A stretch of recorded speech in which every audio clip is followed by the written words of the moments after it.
Hello everyone, my name is Rick Jenkins and I'm the publisher at GSA Business Report, and we are the publication that serves high-level business executives in the upstate of South Carolina. And welcome to another episode of Coffee With. And today I'm having coffee with John Lummus. John is the president and CEO of Upstate SC Alliance, and he's basically in charge of promoting the upstate of South Carolina to the world. Really, John, welcome. Thank you, Rick. Appreciate you having me on today, and appreciate your great partnership over all the years that I've been at the Upstate Alliance. Well, so I really appreciate GSA and what y'all do. You've been there 6 years. 6 years as of April. Right. And yeah, some people say it seems like a lot longer than that, but no, I've really enjoyed my time. I'm an upstate native, so it's been great to be able to work in this role. Right. We're going to talk about Upstate Alliance, and I want to talk about you for a second, but I've not seen you in a while because we're in the middle of a pandemic. Right. And a lot of us are at home, and we are doing business at our kitchen table or something. Right. How has that impacted you and your staff? Well, it has impacted us. I mean, on March 16th, we made the decision to start working from home as an organization, and luckily we have, over time invested in equipment that allows us to do that, computers and things of that nature. So we were fairly well prepared. So we have been doing work from home, and actually it's gone really well. We stay in connection with each other pretty much daily. And have been able to utilize Zoom, which I will admit I'd never done a Zoom call. Me neither. Ever until this. But anyway, we're still doing that, and we're still hard at work. We're connecting with prospects all over the world in every way that we can, and so we're working on strategy for what happens after we come out of this. Right. Well, I hope we come out of it sooner rather than later, but I think it's going to be a long haul thing for us. But fingers are crossed. You know what? We have competing coffee shows now. We do. I understand that. I think yours is a lot higher rated, though. Oh, I don't know about that, pal. I watch all of yours.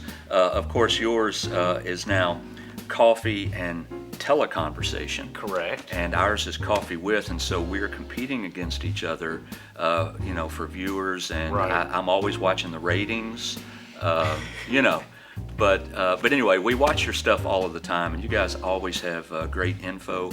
I'm like you. I never knew what Zoom was. I'm kind of getting tired of it, to be quite honest, but I'll be glad when we can get back and shake hands. I do too. And economic development is a relationship business. And that's exactly right.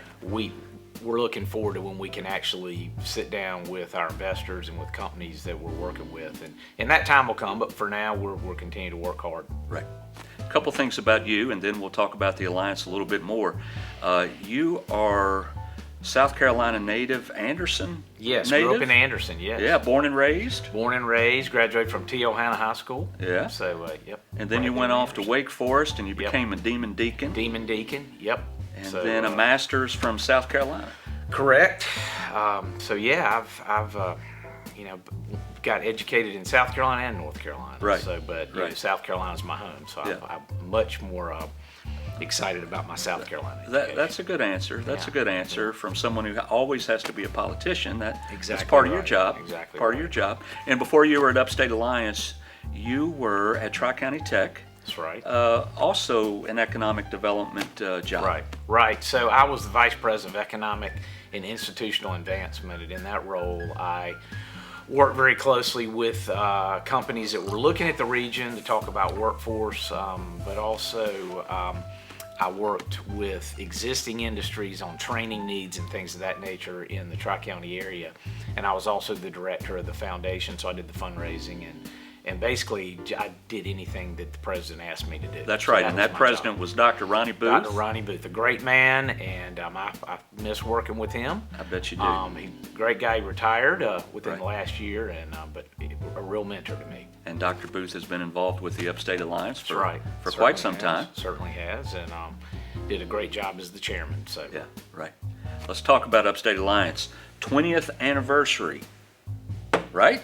20 years. That's 20 exactly years. Correct. And it's interesting because I've actually been involved with the organization since 2002 because I was at Anderson County as the Economic Development Director. I served on the board then, and then when I went to Tri-County Tech, we were board members, so I continued to do that. And then when I came on as the president back in 2014, I've continued. So I've seen pretty much the whole history. Right.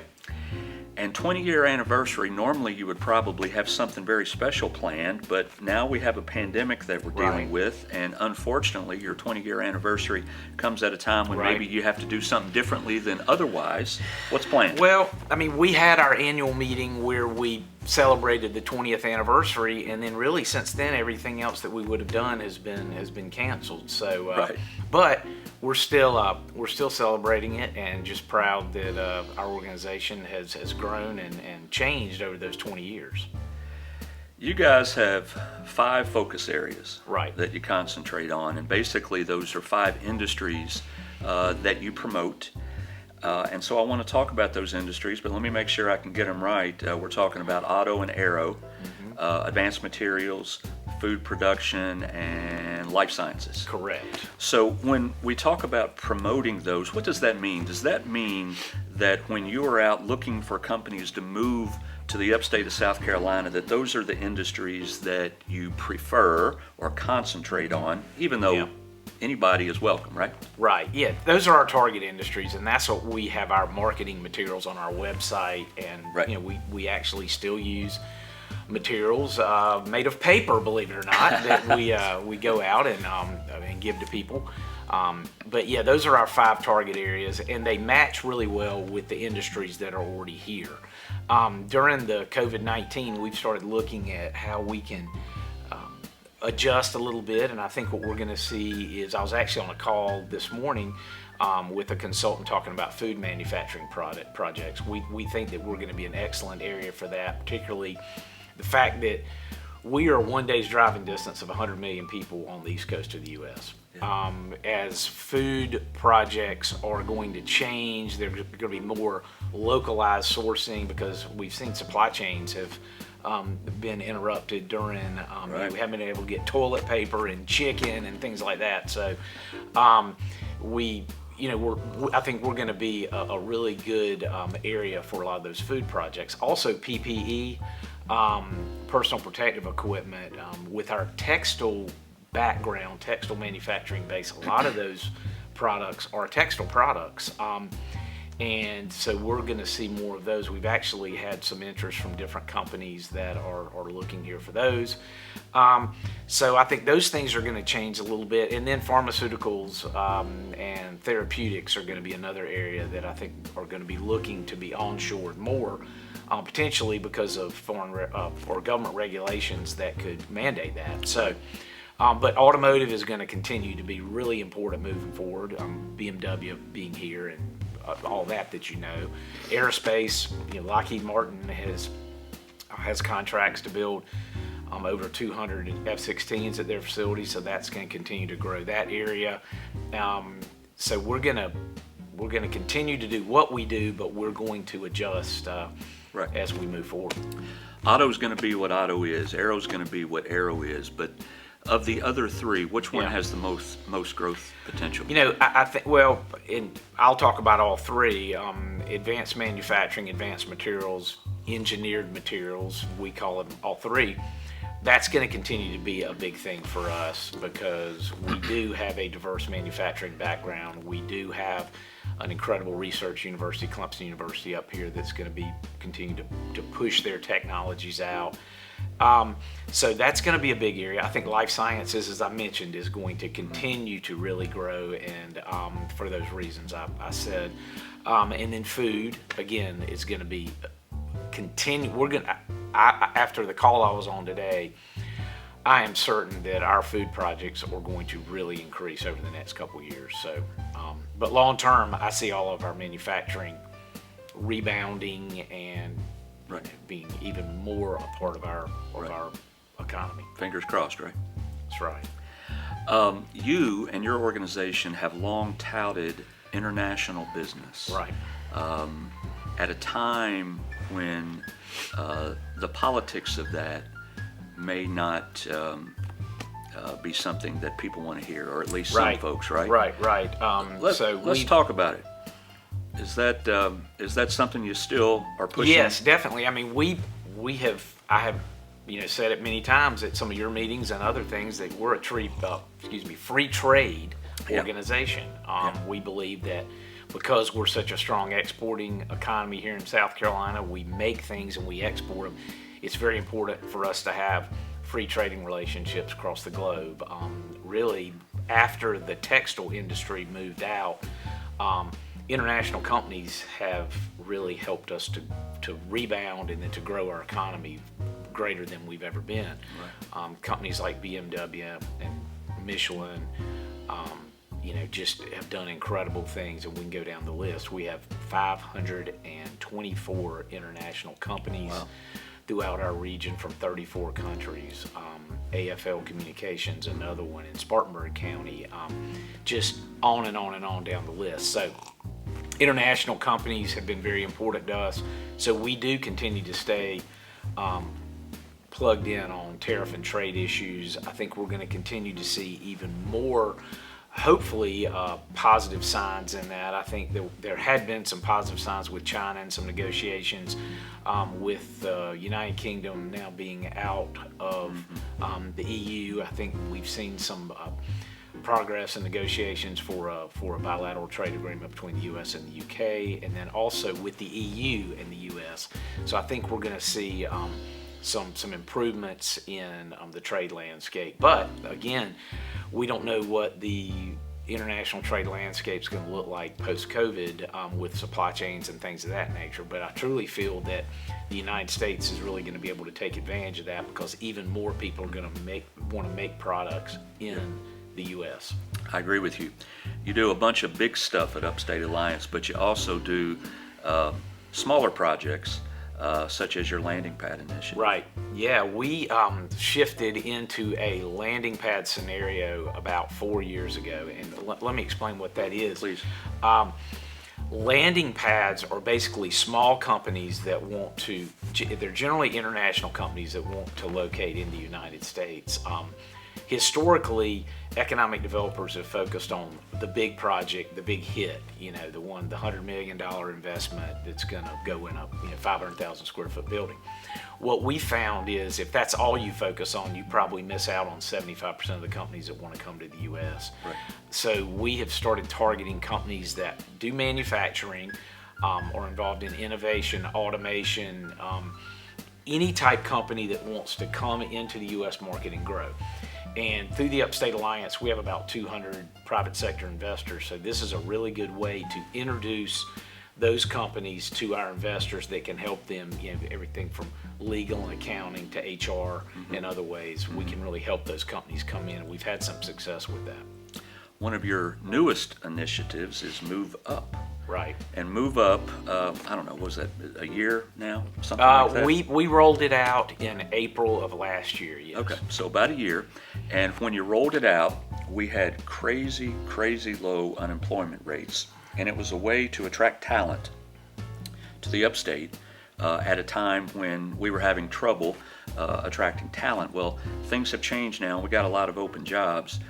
So let's talk about Move Up. How has that initiative adapted to the world we live in today? Yeah, we're looking to adapt it right now because, as you said, we had 2% and lower unemployment, in some of our counties, and we were trying to get people to come from the outside. And what we've done since the pandemic started is looking at ways that we can make it more of an internal campaign to where we can connect companies with people and people with companies within the region. We have all of the largest employers have connections to their HR on their websites, on the Move Up website.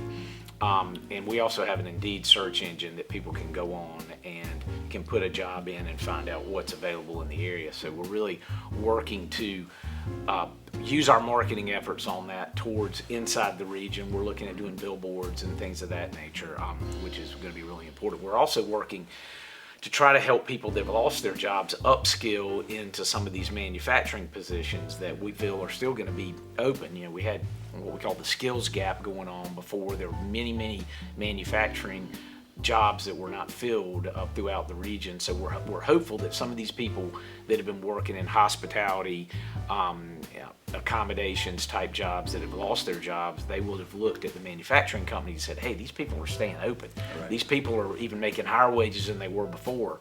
How can I get in on that? So we're going to try to connect them with the technical colleges and other workforce initiatives that they can get upskilled and trained to go into manufacturing jobs. You talked about marketing efforts, and I'll tell you a marketing effort that looked absolutely wonderful is you've got a great promotional video that is pushing Move Up, and it's on your website, and I want to take a look at that right now. We'll be right back. Nestled between Atlanta and Charlotte lies a region with small town spirit and big city vibes, where boundless career opportunities are within your reach. Here lies a place where you can dream anything up, where you can eat it up, listen up, catch up, rise up, or just put your feet up. Deemed the Silicon Valley of the South and a magnet for international businesses, creating a world of opportunity. You can start up, wise up, step up, rev up, team up. Here, you'll find communities where you can grow up. I moved from the Washington, D.C. area, where the cost of living can be rather challenging. Here, I live in the middle of it all. I'm close to work, my favorite restaurants, plenty of outdoor and sporting activities. I truly live in style. We are fortunate to have natural beauty everywhere you look. And you can also meet people from Germany, France, Mexico. It is important to me to raise my family in a community with such international influence. Once you move to upstate South Carolina, it's likely a friend or a family member will soon follow. It's contagious. Are you up for it? Are you up for it? Are you up for it? Welcome to Upstate South Carolina, where you can live it up.